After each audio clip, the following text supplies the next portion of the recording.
नवऱ्याने दिलेलं अगदी छोट्यातलं छोटंही गिफ्ट ना आपल्या बायकांसाठी खूप स्पेशल असतं. जसं की काल ह्यांनी माझ्यासाठी हा गजरा आणला होता. आता ते मी तसाच काल ठेवून दिला होता फ्रिजला. म्हटलं दुसऱ्या दिवशी मस्त साडी नेसावी आणि त्यावरती लावावा. तर चला आज मला बरीचशी बाहेरची कामं करायची होती, जी की पेंडिंगमध्ये असतात.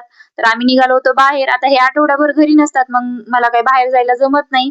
नंतर मग ह्यांनी आल्याच्या नंतर बाहेरची कामं करावी लागतात. जसं की सगळ्यात महत्त्वाचं तर भाजीपाला आणणं. मग बाहेर गेलो आणि गेल्याच्या नंतर अगोदर नाश्ता वगैरे केला. आणि नंतर मग भाजीपाला आणायला गेले. आता मंडीमध्ये स्वस्त पण मिळतं आणि फ्रेश पण मिळतो.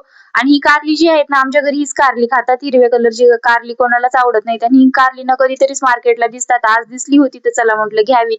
कारली वगैरे घेतले. भाजीपाला जेवढा काही घ्यायचा होता ते सगळा घेतला आणि घरी आले. आता मला आज पुरणपोळी बनवायची होती, पण बराचसा उशीर झाला होता बाहेरच. त्यामुळे मग पुरणपोळीचा प्लॅन कॅन्सल करून पुरी भाजी घेतली बनवायला.